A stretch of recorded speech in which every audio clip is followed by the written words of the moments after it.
If things feel busy or scattered right now, and you know you need to slow down and step back and do the strategic thinking that actually drives growth, this video is for you. I'm going to give you a head start here by sharing 3 keys that make a strategic planning session effective and worth attending. When strategic planning is done well, you get clarity, alignment, momentum, decisions get easier, teams move faster, and you stop revisiting the same conversations over and over again. When it's done not well, strategy keeps getting postponed, meetings get longer, and urgency continues to take over. And leaders end up reacting instead of doing what they want to do, which is lead. And so after having led myself and my own business and other teams in highly unpredictable and fast-changing environments, I've learned this. Strong strategy doesn't remove uncertainty. It makes it manageable. And it comes down to these 3 keys. Key 1 is clarifying the foundation. This is where most leaders quietly create their own chaos. When the foundation isn't clear, every decision turns into a debate, and not a healthy one, a draining one.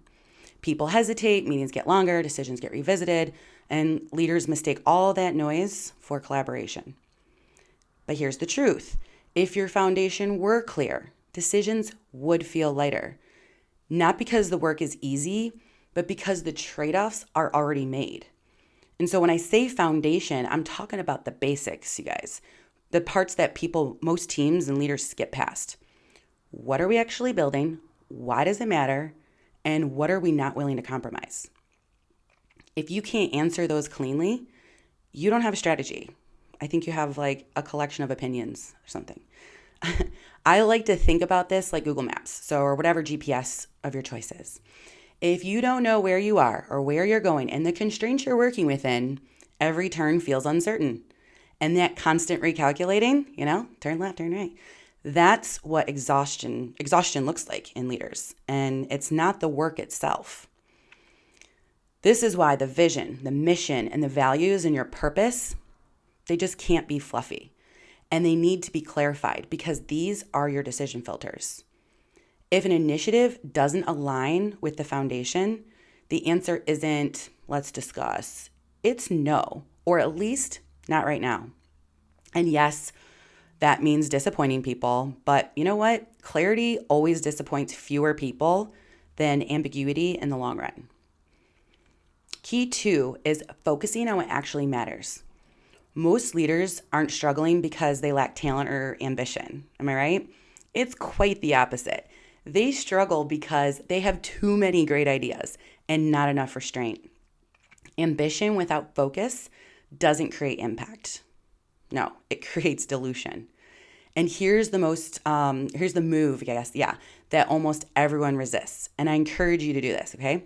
Do a brain dump. List everything competing for your attention. Then force yourself, the team, right, to narrow it down to 3 priorities. Not 10, not 7, 3. Ask yourself this. It's a good guiding question.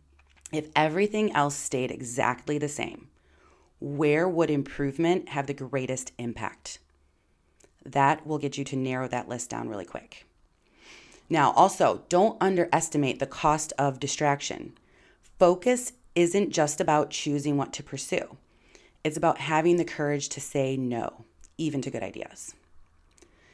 Like I said, I've worked in these environments, and especially as someone who ran innovation, where new opportunities showed up daily. Shiny, exciting, high potential ideas, and chasing them felt productive, right?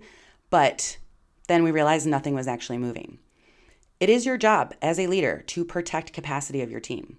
If everything is a priority, nothing is. It's better to execute 3 priorities well and with excellence than 10 with mediocrity and exhaustion. Key 3 is accountability. We know I love this. Without this, strategy quietly dies because clarity alone doesn't create follow-through. Accountability does. So let's go back to the Google Maps example. Knowing the destination matters, but it's not enough.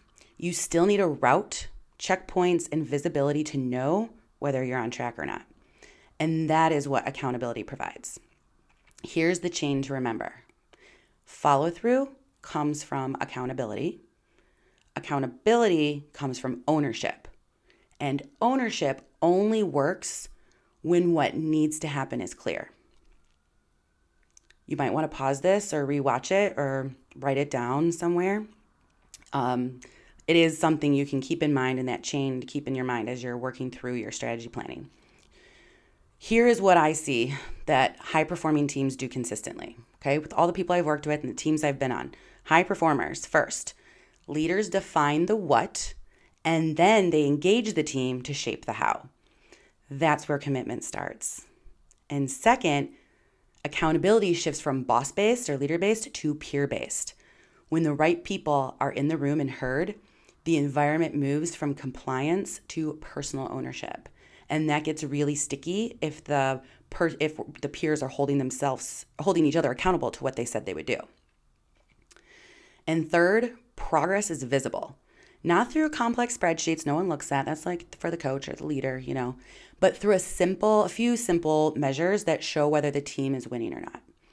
So if there's no clear owner, no cadence of follow through, and no visible way to track progress, it's not a priority you guys are going to achieve. It's just a hope. So there's one critical piece here we didn't go deep into, and I'm not going to, and it's very intentional. That is execution. Execution deserves its own focus because clarity without follow through doesn't change anything. But if you want help turning strategy into action, you can go ahead and check out my Execution Made Simple playlist.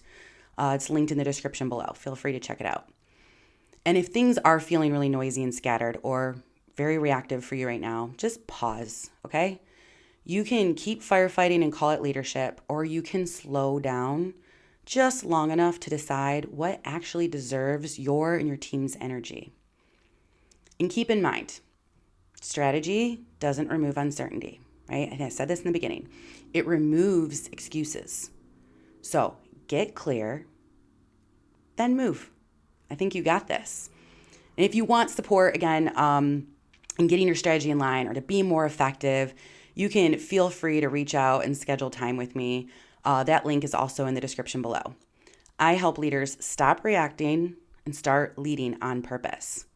Less reaction, more intention.